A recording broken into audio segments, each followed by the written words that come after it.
अरे लोग कहते हैं हम इतने अच्छे हैं, हमारे साथ हर बार ऐसा क्यों होता है? तुम्हें अगर अपनी ज़िंदगी की इतनी छोटी-छोटी परेशानियों से इतनी ज़्यादा शिकायतें हैं, तो एक बार ज़रा कृष्णा की जीवन भी देख लो। श्री कृष्ण कहते हैं, जब मैं पैदा हुआ तो मैं जेल में था।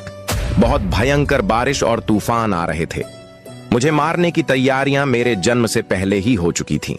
पैदा होते ही मैं अपनी मां से बिछड़ गया और जैसे जैसे मैं बड़ा हुआ तो तरह तरह के असुर मुझे मारने के लिए मेरे पीछे पड़े। जब मैं युवक बना तो मुझे किसी कारणवश अपना गांव छोड़कर जाना पड़ा। मैं जिससे सबसे ज्यादा प्रेम करता था, राधा, उससे भी दूरी बनानी पड़ी। मात्र अंगूठे में तीर लगने से मेरी मृत्यु हो गई, क्योंकि मेरे पिछले जन्म के कर्म ऐसे थे। धर्म के लिए युद्ध लड़ा और धर्म की जीत कराई, परंतु फिर भी लाखों करोड़ों लोगों को मारने का श्राप मेरे पर लगा। मैं बहुत तपस्विनी सुबल कन्या और तुम्हें श्राप देती हूँ, जिसके कारण मेरा पूरा वंशज खत्म हो गया।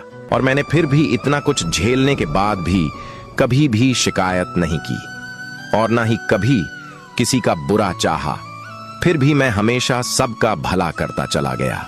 आप तो कहेंगे अगर हम इतना सहने लगे तो हम तो पुरुषोत्तम बन जाएंगे। तो बन जाओ पुरुषोत्तम और हो जाओ अच्छे। इस समाज में जो झूठी माया है, इसके अंदर फंसे रहने से तो अच्छा है भागवत प्राप्ति कर लो। सबकी आत्माओं का जेंडर सेम ही है। सबको अपने कर्म करने के लिए पुरुष और नारी का शरीर मिला है। शरीर के आकर्षण में मत फंसे रहो। प्रकृति चाहती है तुम्हारा वंश आगे बढ़े, जिससे कि तुम्हारा इंद्रियों का जो लालसा है एक दूसरे के प्रति चलता रहता है, कभी बढ़ता है कभी घटता है। इस प्रकृति का नियम है तुम्हारे वंश को बढ़ाना, इसलिए तुम्हारी इंद्रियां इस प्रकृति के अकॉर्डिंग नारी पुरुष में आसक्त होती रहती हैं या फिर छूटती रहती हैं। यानी कि इस इंद्रियों के जाल में फंस के नहीं रहना। अगर आपने आपको इस सृष्टि का जो असली नियम है उसे समझना है तो इस नारी पुरुष के खिंचाव से ऊपर उठ के इस जगत के सत्य को समझना है। सबकी आत्मा सेम है, सबको अपने कर्म को पूरा करने के लिए नारी पुरुष का देह मिला है। तो इस छोटी सी चीज में, इस आकर्षण में, इस छोटी सी चीज में फंस के अपना जीवन को मत रखो। अपने जीवन को एक महान उद्देश्य के लिए सजाओ। सच्चाई कभी नहीं मरती। अगर आपका ये मनुष्य जन्म सच्चा होता तो आप कभी नहीं मरते।